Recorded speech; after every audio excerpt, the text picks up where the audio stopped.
한 신사가 길을 가다가 맹인 소녀가 동전통을 놓고 앉아있는 것이 불쌍해 지갑에서 10,000원짜리 지폐를 꺼내 동전통에 넣어 주었습니다. 그런데 그 순간 소녀가 눈을 크게 뜨고 놀라서 지폐를 살펴보고 있었습니다. 그것을 본 신사는 얘야 너는 맹인이 아니지? 묻자 소녀는 얼굴이 붉어지더니 아저씨 미안해요. 사실은 우리 아저씨 대신 내가 앉아있는 거예요 라고 대답했습니다. 신사는 다시 질문했습니다. 그럼 너희 아저씨는 어디 가셨니? 그러자 소녀는 이렇게 대답했습니다. 예, 저희 아저씨는 조금 전에 영화 보러 가셨어요. 많은 이들이 이 사회에 진실이 없다고 이야기합니다. 잘못을 시인하고 용서를 구하는 사람들보다 일시적으로 위기를 모면해 보려고 부인하고 변명하는 사람들로 가득 차 있습니다. 도산 안창호 선생은 꿈에 거짓말하였거든 깨어났으라도 반성하자라는 말을 했습니다. 진실이야말로 하늘로 통하는 길입니다. 잠언을 보면 진실한 증인은 사람의 생명을 구원하여도 거짓말을 뱉는 사람은 속이느니라 말씀하고 있습니다. 이스라엘의 멸망도 이 사실과 무관하지는 않습니다. 여호수아가 죽은 후 약 350년 동안 이스라엘은 사사시대라는 암흑기를 보내야 했습니다. 오늘 본문은 그 단면을 보여주는 사건이라 말할 수 있습니다. 이스라엘의 멸망은 하루아침에 일어난 것이 아니라 조그만 일들이 쌓여서 화근이 된 것입니다. 화근이란 재앙을 일으키는 요인을 말하는 것입니다. 사실 아무리 큰 재앙이라도 그 요인은 대체로 미미한 것일 때가 많습니다. 그러나 작은 화근을 무시할 때 그것은 재앙으로 발전하게 됩니다. 오늘 본문도 작은 분쟁이 화근이 되어 수만 명이 죽고 여러 도시가 파괴되는 결과를 낳았다는 것입니다. 그런데 이러한 분쟁의 원인이 무엇이었을까? 오늘 본문은 이 분쟁의 원인을 레위인에게서 찾는 것처럼 보여집니다. 레위인의 일로 이스라엘 지파들이 미스바에 모였습니다. 그리고 레위인으로부터 기브아 사건에 대해 듣게 됩니다. 그런데 이 레위인은 온전한 진실이 아닌 절반의 진실로 사람들을 선동합니다. 그는 종교적인 명분과 이유를 내세우면서 그것을 이용해 사람들이 분노하게 만들었습니다. 여러분, 우리는 자신에게 유리하도록 교묘하게 진실을 왜곡하고 편집하는 것을 조심해야 합니다. 이것이 분쟁의 원인이 됩니다. 레위인의 절반의 거짓말이 무엇이었는가? 먼저 베냐민 사람들이 나그네를 대접하지 않고 약자들을 압제하고 성경에서 금하는 동성 간의 관계를 요구한 것은 분명 하나님의 백성으로 옳지 않은 것입니다. 그러나 레위 사람이 말한 것처럼 자신을 죽이려 했다는 말은 성경에는 없습니다. 물론 레위 사람이 공포를 느꼈을 수 있습니다. 그러나 내가 묵고 있던 집을 에워싸고 나를 죽이려 했다는 말은 거짓입니다. 그리고 그들이 레위 사람의 첩을 겁탈하고 욕보에 죽게 했다는 것은 사실이지만 자기 손으로 자기 아내를 그들에게 내어주었다는 말은 하지 않았습니다. 이미 다른 사람의 아내가 된 여인을 강제로 범하는 것은 율법을 심하게 훼손한 것입니다. 율법에 따르면 기브아 불량배들은 죽어 마땅한 죄를 지었습니다. 그러나 레위 사람 역시 이 사건을 유발시킨 장본인 가운데 하나였습니다. 그 역시 자신의 아내의 죽음과 무관하지 않습니다. 레위 사람은 사실을 이야기하는 것 같지만 문제가 되는 자신의 행위는 슬쩍 덮어버렸습니다. 종교 지도자가 사람들 앞에서 진실을 왜곡한 것입니다. 이스라엘 공동체와 베냐민 지파의 전쟁은 이런 상황에서 시작된 것입니다. 절반의 진실, 대체로 거짓말. 여러분, 때로 우리도 이럴 때가 있지 않습니까? 절반의 진실, 대체로 거짓말을 할 때가 있습니다. 왜 그렇게 합니까? 사람들이 자신의 주장을 따르게 하려고, 자신의 억울함을 풀기 위해 사람들을 선동할 때, 그래서 그 결과가 어떻게 되었습니까? 내 의지대로 흘러갔습니까? 오히려 모두가 고통을 당하지 않았습니까? 여러분, 우리가 하나님의 백성이라면 진실만 말해야 합니다. 절반의 진실은 거짓입니다. 우리는 온전한 진실만 말해야 합니다. 설사 그것으로 내가 손해보고 나에게 어려움이 닥쳐도 우리는 진실만 이야기해야 합니다. 그래야 분쟁을 일으키는 화근을 끊을 수 있습니다. 이 전쟁의 결과가 얼마나 비참하게 끝났습니까? 전쟁에 참여한 베냐민 사람 4만 5천 명 이상과 베냐민 지파 온 성읍과 가축이 죽었습니다. 베냐민 사람들만 죽었습니까?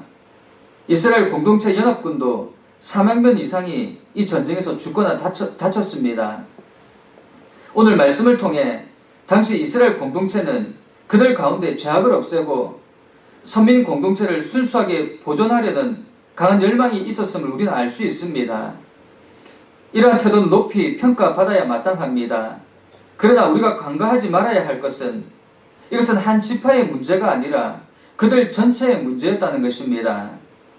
이스라엘 12지파는 연합 공동체로서 혈연 공동체이자 신앙 공동체이고 나아가서는 운명 공동체였습니다. 기바에서 발생한 문제는 그들만의 문제가 아니라 이스라엘 전체의 문제였다는 것입니다. 그래서 그들은 하나가 되어 미스바에 모였던 것입니다. 이 사건은 한 지파의 문제가 아니라 모든 이스라엘에 만연한 영적 부패와 음란과 잔인함의 단면을 드러내주는 것입니다. 그런데 11지파는 이 모든 문제를 한 지파에게 돌려 그들을 몰살하려 했다는 것입니다. 기바에서 발생한 추악한 사건 앞에서 그들을 정죄하기에 앞서 스스로 겸비하고 가슴을 치고 회개해야 했는데 형제의 잘못을 정죄하고 응징하려고만 했다는 것입니다. 그러면서 자신들의 죄악은 감추려 했습니다. 오늘날도 교회와 사회 내에서 발생하는 죄악들을 볼 때 의분을 느끼고 비판하고 정죄하는 사람들이 많습니다. 그러나 그러한 잘못을 보면서 가슴 아파하며 자신부터 회개하려는 사람은 많지 않습니다. 오히려 정죄하고 비난합니다. 오늘날 교회와 사회가 변하지 않는 이유가 여기에 있습니다. 자신은 변하지 않습니다. 그래서 더 많은 문제를 낳게 되는 것입니다. 오히려 이것이 화근이 되었습니다. 분쟁의 원인이 되었습니다.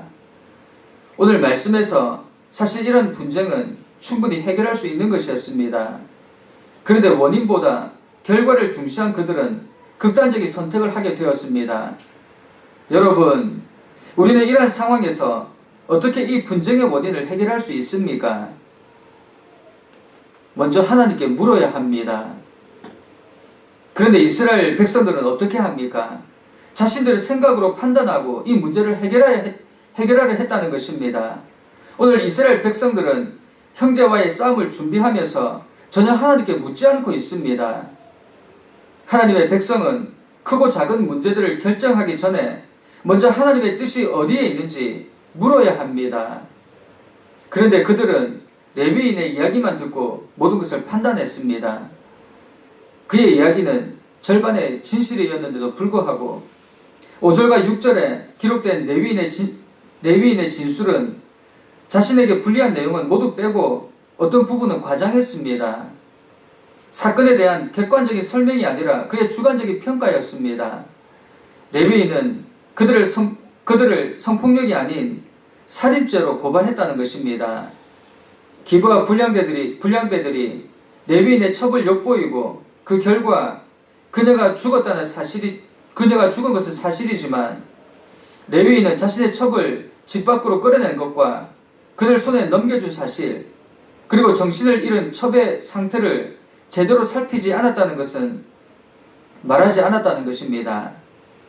자신을 죽이려고 했고 첩을 엿보이고 죽였다고 말했습니다. 모든 책임이 기브와 사람들에게 있었다는 것입니다.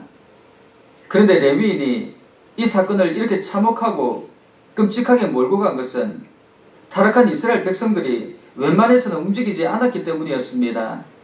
만일 레위인이 단순한 말로 자신의 처지를 알리고 모여달라 요청했다면 아마 한두 지파도 모이지 않았을 것입니다.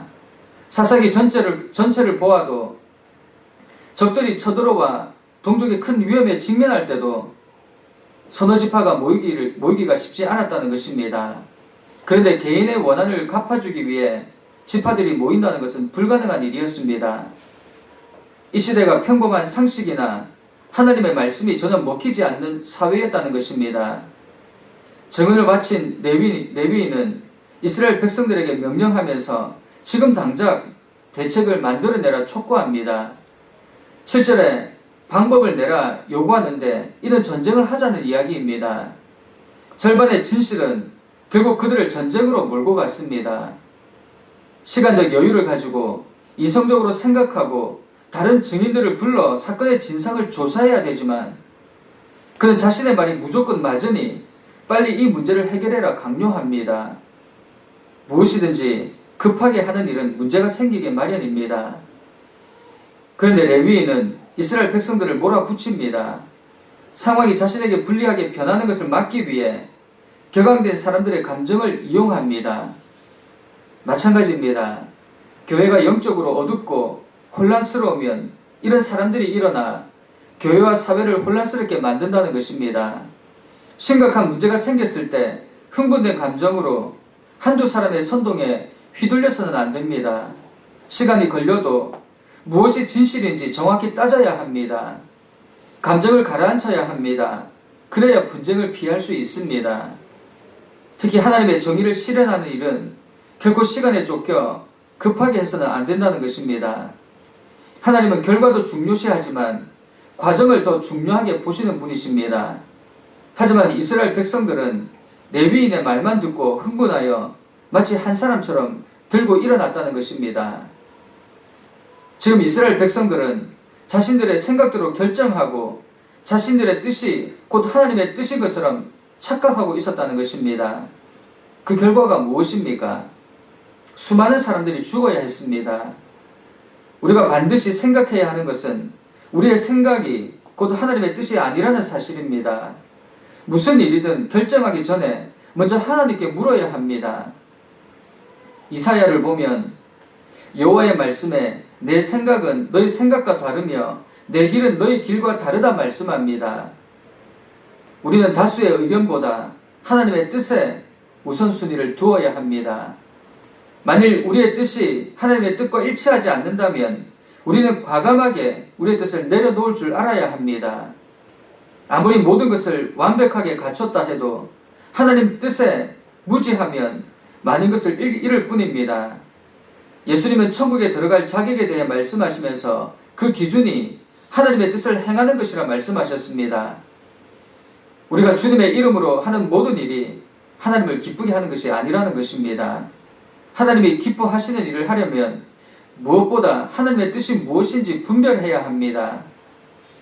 주님의 뜻보다 내 뜻대로 되어져야 하겠나이다 하면 천국이 사막으로 변하게 될 것입니다.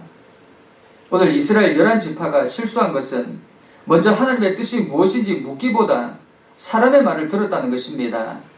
3절을 보면 이스라엘 총회는 레위인의 말만 듣고 이 사건을 판단했습니다. 말씀 어디에도 하나님께 물었다는 이야기가 없습니다. 이미 모든 것을 결정하고 모였다는 것입니다. 자기의 생각대로 결정하고 도움을 요청하는 것은 순서가 잘못된 것입니다. 당시 유대 종교 지도자들의 심각한 문제가 바로 이것입니다. 하나님께 묻지 않았다는 것입니다. 무슨 일이든 하나님께 묻지 않고 결정하는 것은 실패할 수밖에 없습니다. 누가 어떻게 생각하는지 중요하지 않습니다. 그 일이 하나님 보시기에 어떠한가? 이것이 문제의 핵심입니다. 이것을 놓칠 때 우리의 삶에 심각한 문제가 발생할 수 있습니다. 잠언에 보면 어떤 길은 우리가 보기에 옳아 보여도 실제로는 사망의 길이라 말씀합니다. 여러분, 먼저 하나님께 물읍시다.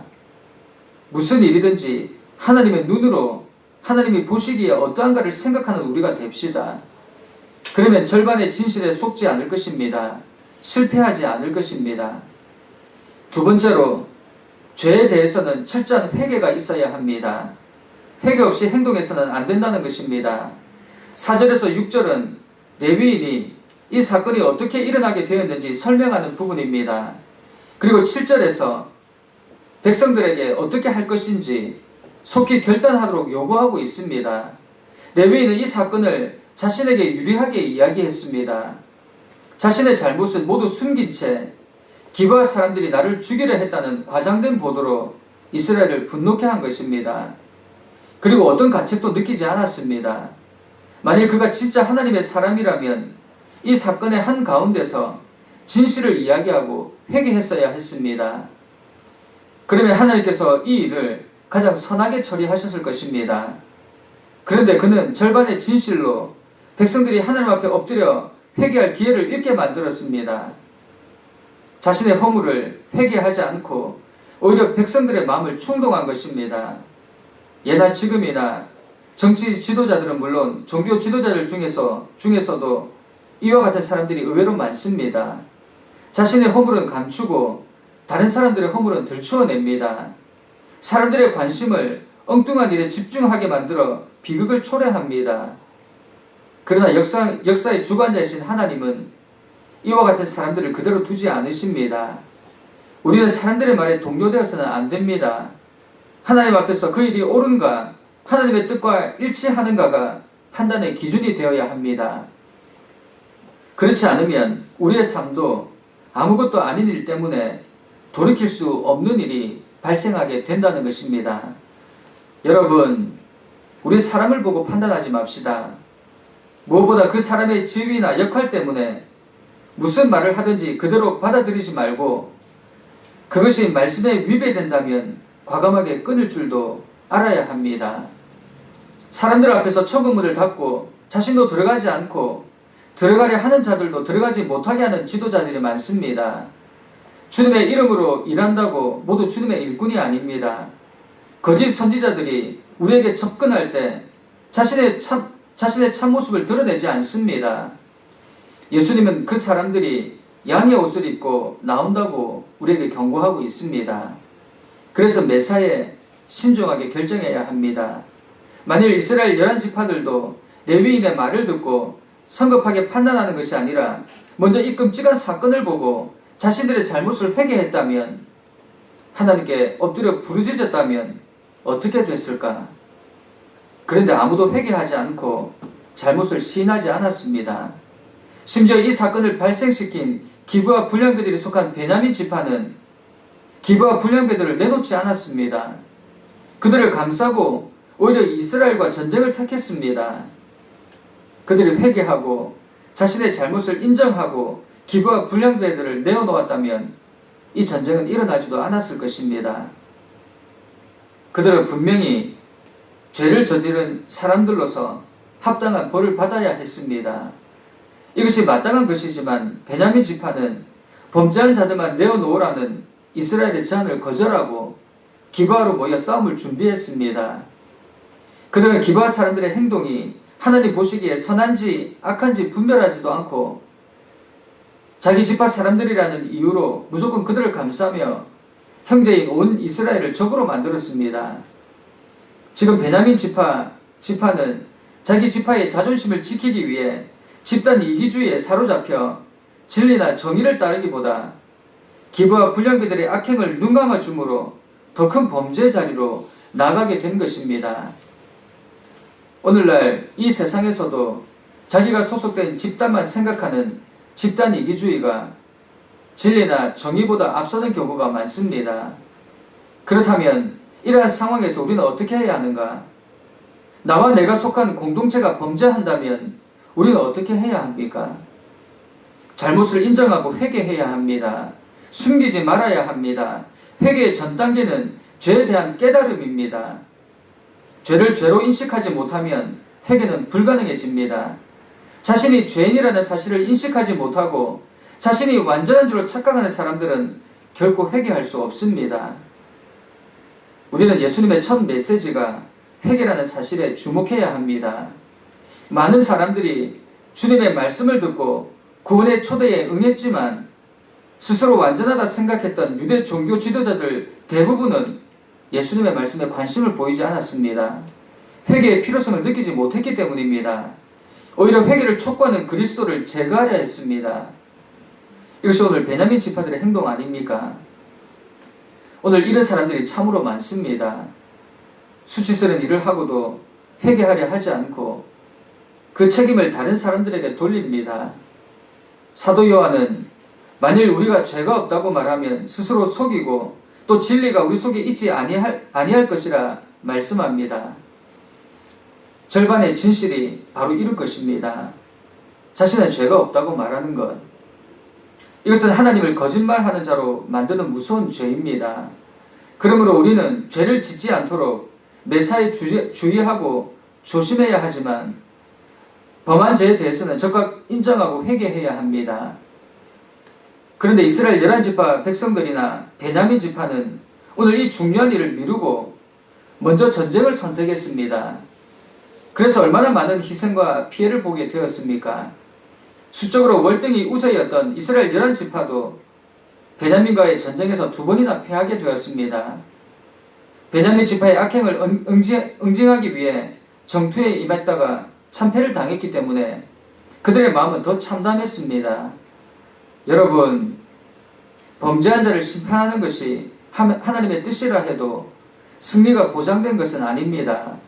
먼저 하나님께 물어야 하고 그리고 그 문제의 근원이 어디에 있는지 찾아내 그것을 해결해야 합니다. 그래서 그들은 결국 하나님 앞에 회개하기에 이른 것입니다.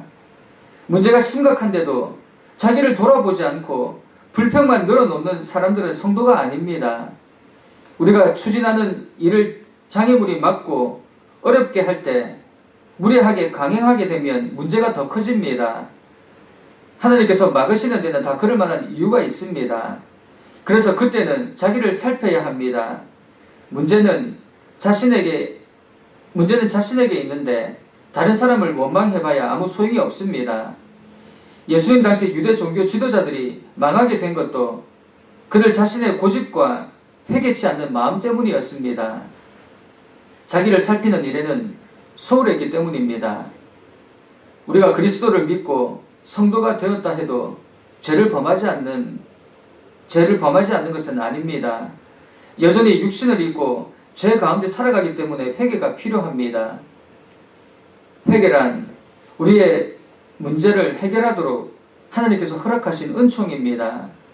그래서 독일 마리아 자매단 원장이었던 슈링크는 회개를 가리켜 하늘의 대문이라고 이야기했습니다.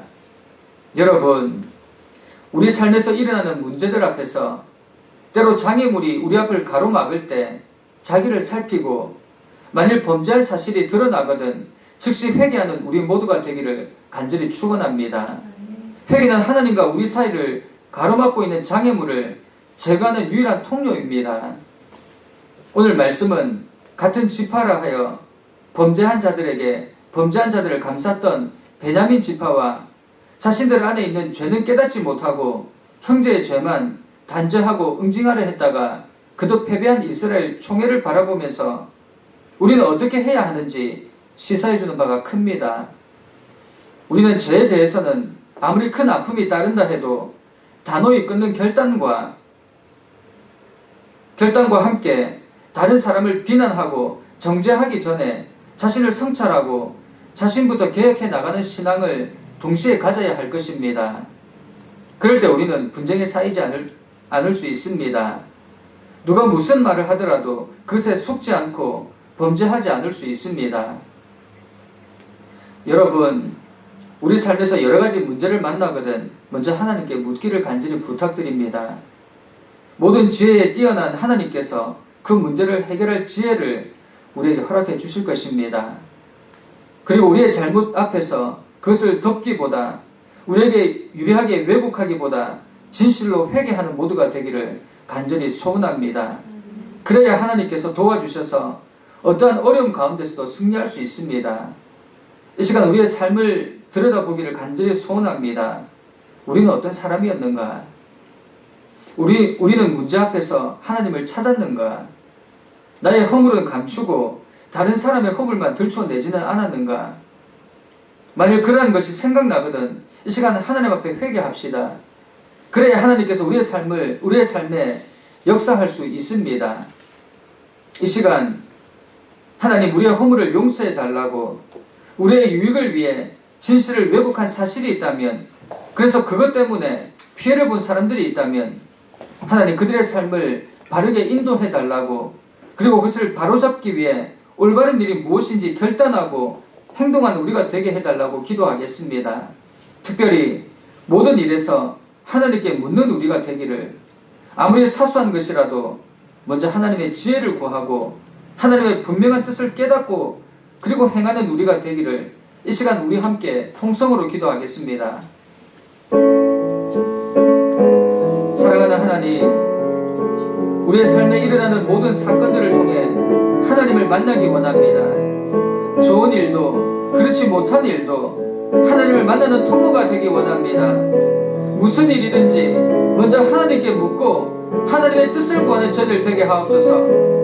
우리의 유익을 위해 진실을 왜곡하고 부정하는 일이 없게 하시고, 만일 우리가 잘못한 것이 드러나거든 그 자리에서 회개하게 하옵소서. 그리하여 더 큰 범죄의 자리에 나아가는 일이 없도록 우리를 붙들어 주옵소서. 세상의 소리에 귀를 기울임으로 잘못된 일로 나아가지 않기 원합니다. 우리를 유혹해 그릇된 길로 가게 만드는 악한 꾀에 속지 않게 하시고, 어려움이 닥쳐도 진실만 이야기하는 저희들 되도록 인도하여 주옵소서. 일시적으로 위기를 모면하기 위해 변명하고 거짓을 말하는 부끄러운 성도들이 되지 않도록 주님 도와주옵소서. 우리의 거짓 증언들이, 절반의 진실이 다른 사람들을 해치는 일에 사용되지 않도록 날마다 말씀 앞에 바로 서게 하옵소서. 하나님의 백성으로 크고 작은 문제들을 온전히 하나님의 뜻에 맞추어가는 진실한 백성들이 되게 하옵소서. 성령 하나님, 우리 가운데 임재하여 주시고 항상 옳은 길로 갈 수 있도록 우리 삶에 역사하여 주옵소서. 그래서 주님의 백성으로 진실된 백성들이 되도록 인도하여 주옵소서.